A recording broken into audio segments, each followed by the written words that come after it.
Perfecto. Entonces, una forma alternativa al descuento por gran bloque de consumo, por bloque de consumo, eh, tiene que ver, digamos, con formas alternativas de poder extraer. Fíjense ustedes que el excedente del consumidor lo extraes gracias a descontaminar o a separar lo que le cobras por, qué sé yo, consumo básico de telefonía, valga la redundancia, de hogar o básica, versus minutos adicionales o impulsos adicionales, como se llamaban antes, para grandes consumidores. Bueno, el impulso como métrica, como KPI de la prestación de servicios de comunicación, de telecomunicaciones, cuesta lo que sea, 5 centavos, 1 centavo de dólar, cuando consumes, cuál es un consumidor de bajo volumen. Si eres consumidor de alto volumen o de grandes distancias o determinados horarios, hay múltiples criterios además que se pueden entrecruzar para hacer esa tarifación diferencial. Pues bueno, el impulso adicional te ofrecemos un descuento para estimular que tú crezcas. Por cierto, no como la CanTV pre-privatización, pre-nacionalización o renacionalización y pre-privatización inicial, que simplemente estaba orientada a reducir, dado la enorme congestión y el rezago de inversión en la red de telefonía básica.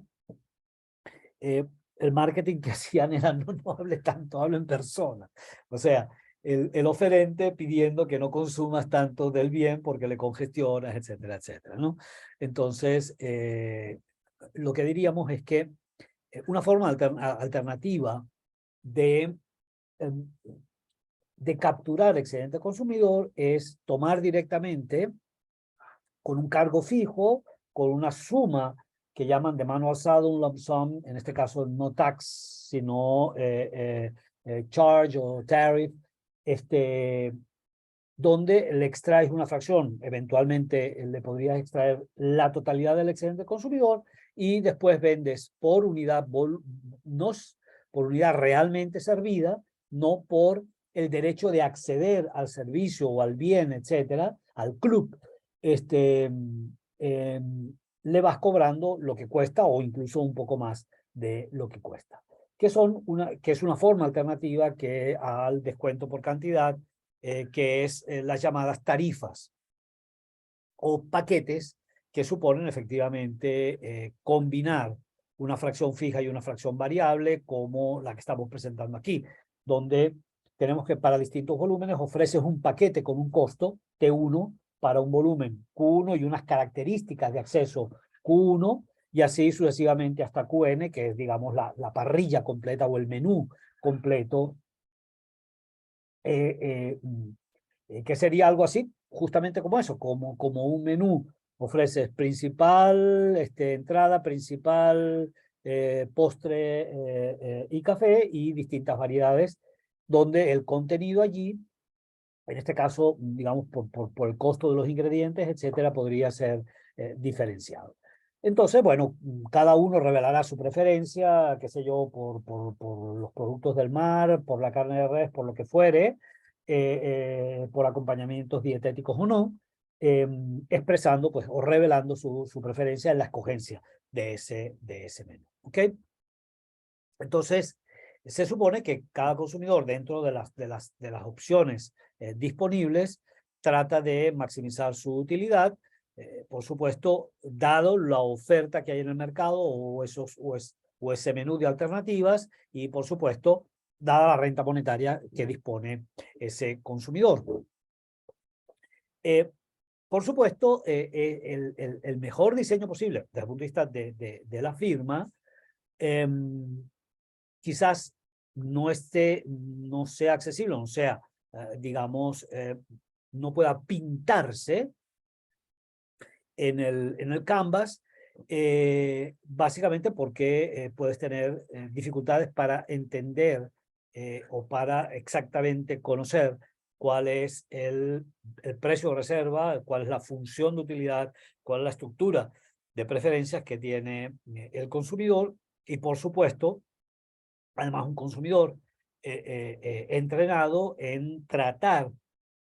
de no revelar efectivamente, justamente para evitar ese traspaso de excedente, tratar de evitar revelar cuál es su verdadera disposición, digamos, a participar, ¿ok? Entonces, a pagar o su precio de reserva. De manera que suelen no entregar esa información o claramente entregarla, pero con un esfuerzo estratégico de manifestar una menor contribución a la utilidad en la que efectivamente esta pueda, aspirando o digamos apostando a que la oferta pueda ser mucho más generosa desde el punto de vista de un menor precio o de un menor cargo fijo por el bien o por el servicio. Entonces, bueno, en estas condiciones, digamos, ¿cuáles son las bases, las cartas a jugar de parte de la firma? Bueno, pues diseñar un conjunto de paquetes o de parrillas de productos que traten de segmentar a esos clientes, de estimular a que ellos revelen honestamente sus preferencias y, por supuesto, a evitar que tratar de evitar que el diseño de un paquete dirigido justamente o pensado, concebido para un cierto grupo de consumidores, sea demandado por otro grupo de consumidores y digamos, se beneficien o mejoren su excedente consumidor por esa vía. Fíjense ustedes que en el fondo aquí lo que hay es un tema de contenidos informativos diferentes según sea el oferente o el demandante. En otras palabras, hay un problema de asimetría de información. Hay un problema de asimetría de información y de también problemas que pueden generarse llamadas de selección adversa. Yo le he colocado el bullet de un ejemplo que se ha tomado prestado, que puedo tomar prestado del mercado de seguros en el siguiente sentido. Yo puedo tener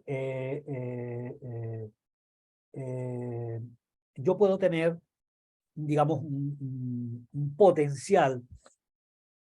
suscriptor de una póliza de vida o una póliza, digamos, de HCM, con un cierto, digamos, perfil de salud, con unas ciertas, además, digamos, condiciones biológicas, digamos, de ADN, etcétera, etcétera, proclive a cierto tipo de enfermedades, o hábitos como el de fumador o tomador de alcohol, etcétera, o incluso practicante de deportes de alto riesgo, etcétera, que a priori, salvo que tenga herramientas de medición mejores, a priori yo desconozco quién es quién. Yo sé que hay un conjunto de fumadores en la población, tengo tablas actuariales, etcétera, que me indican que hay lo que sea. Hoy en día un 10-12% de personas que son fumadores y el resto no lo son, o que tienen, digamos, que son proclives a enfermedades cardiovasculares en una cierta proporción, dadas, digamos, las tablas de morbilidad que he logrado construir. Pero a priori yo no sé quién es quién. Es decir, cuando llega un demandante de una póliza de HCM, yo no sé a priori si es fumador o no fumador. Hoy en día, digamos, tecnológicamente es muy fácil por el contenido, por un vulgar examen sin ser demasiado profundo, digamos, de contenido nicotínico en la sangre, donde si eres un fumador y eres un fumador además empedernido, pues rápidamente vas a poderlo detectar con un examen de sangre, con cualquier de los perfiles que típicamente puedes obtener, o enfermedades, digamos, catastróficas con el mecanismo, con el PER, etcétera, con PET. Es decir, tiene formas de identificar, pero a priori, por ejemplo, puedo perfectamente ocultarte si soy un deportista de alto riesgo, simplemente yo declaro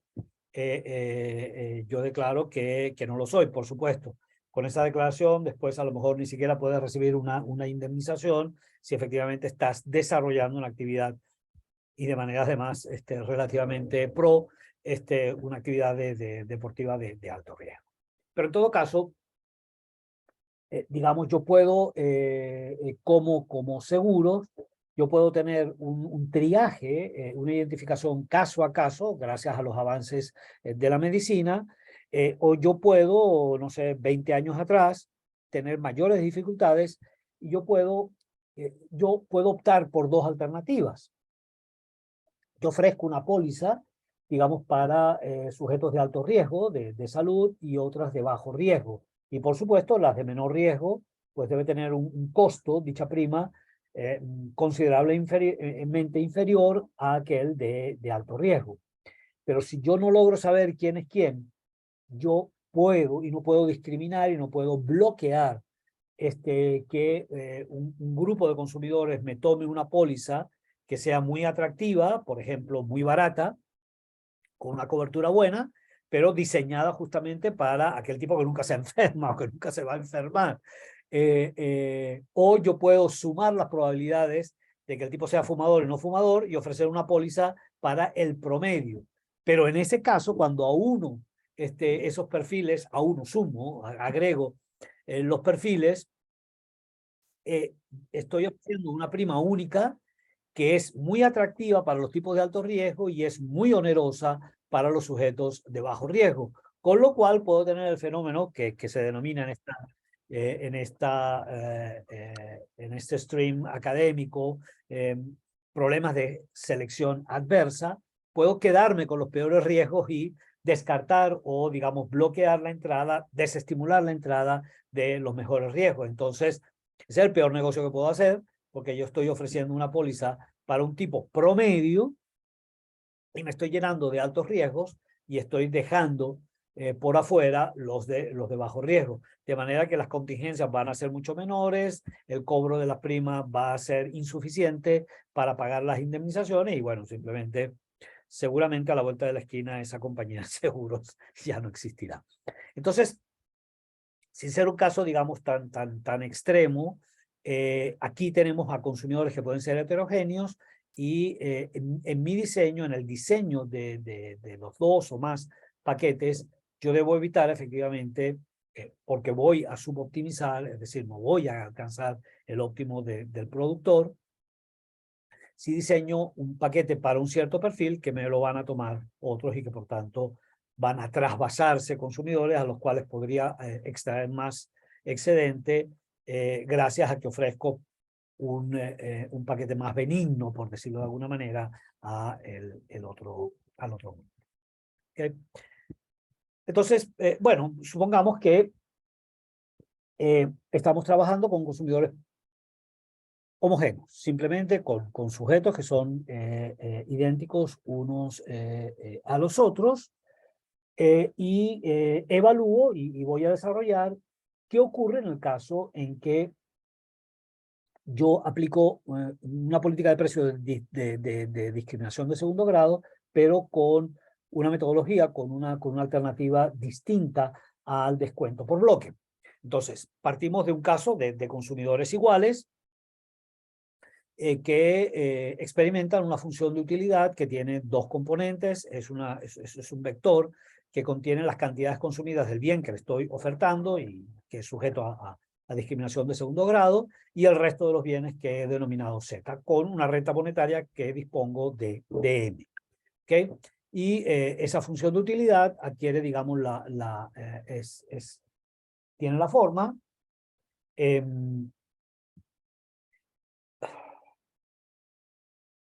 un segundo.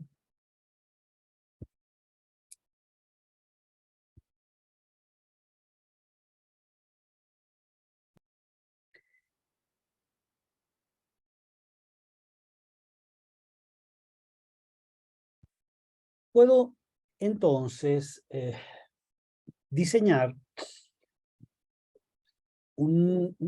paquete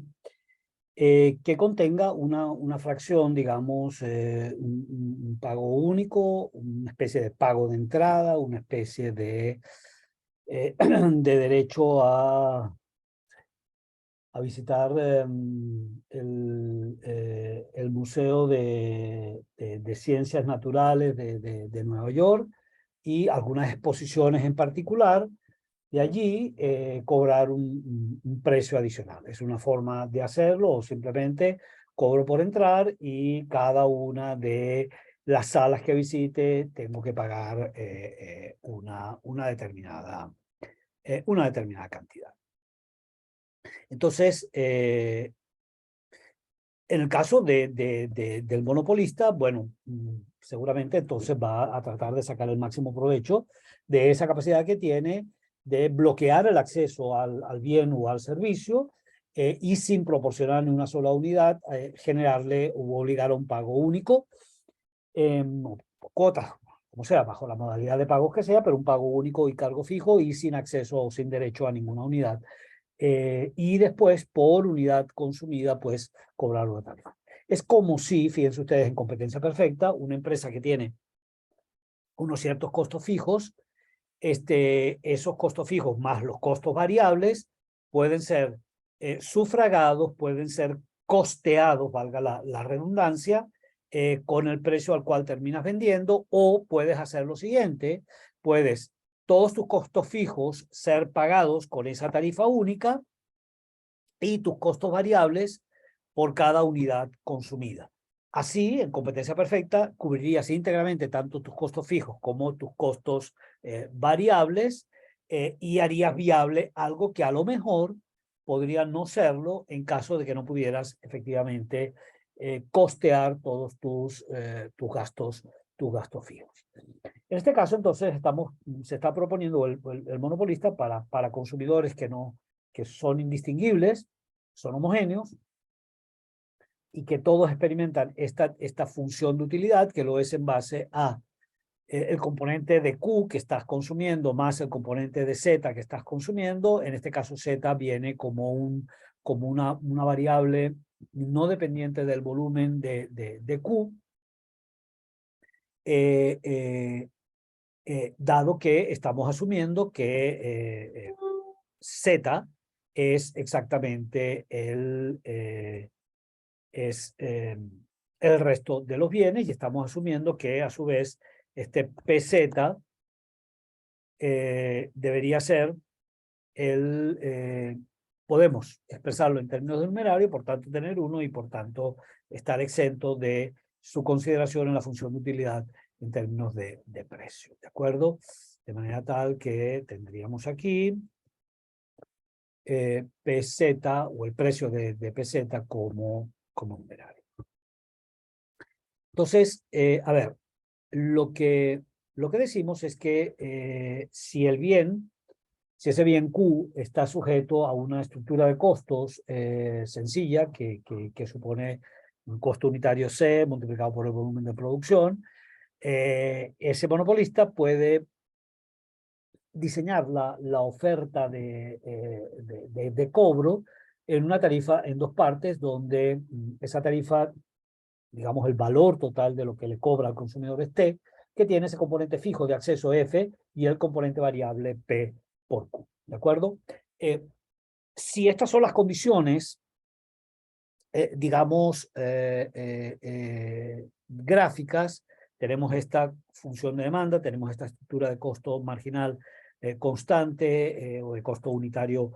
constante. Entonces, digamos, el equilibrio se obtendría o maximizaría al consumidor cuando la relación marginal de sustitución, la tasa marginal de sustitución de Q por Z, como típicamente cualquier decisión, digamos,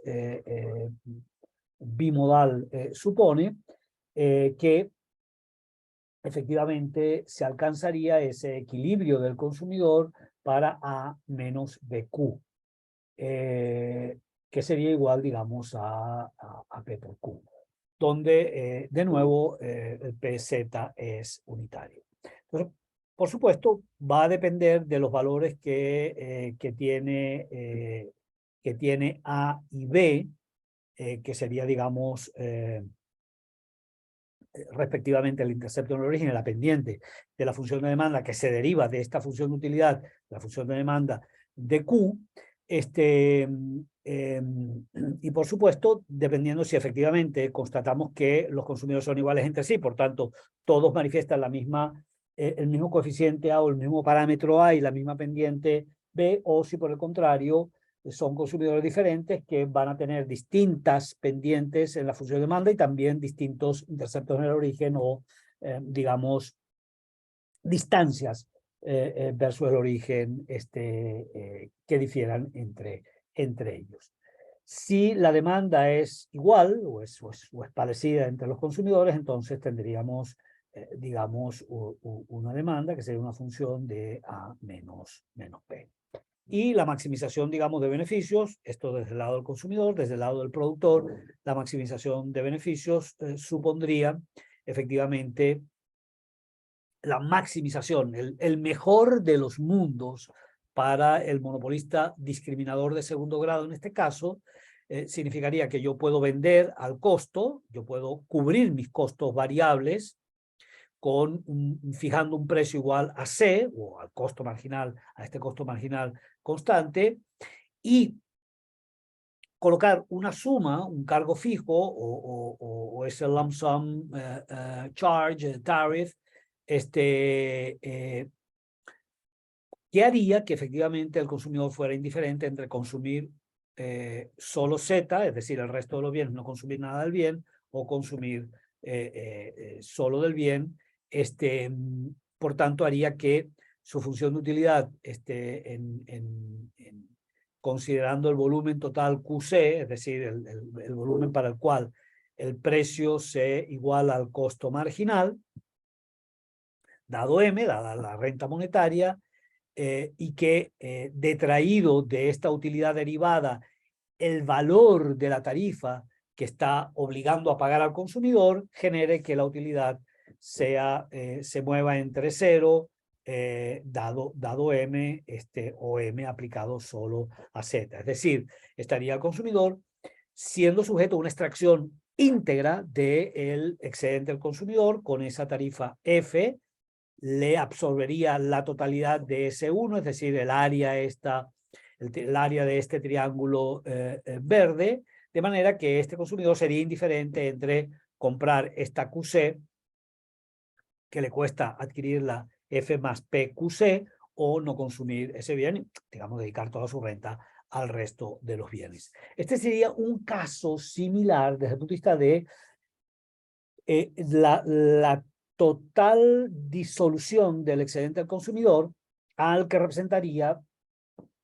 la discriminación de primer grado. Y por tanto también la maximización sería, digamos, la maximización de los beneficios sería la mejor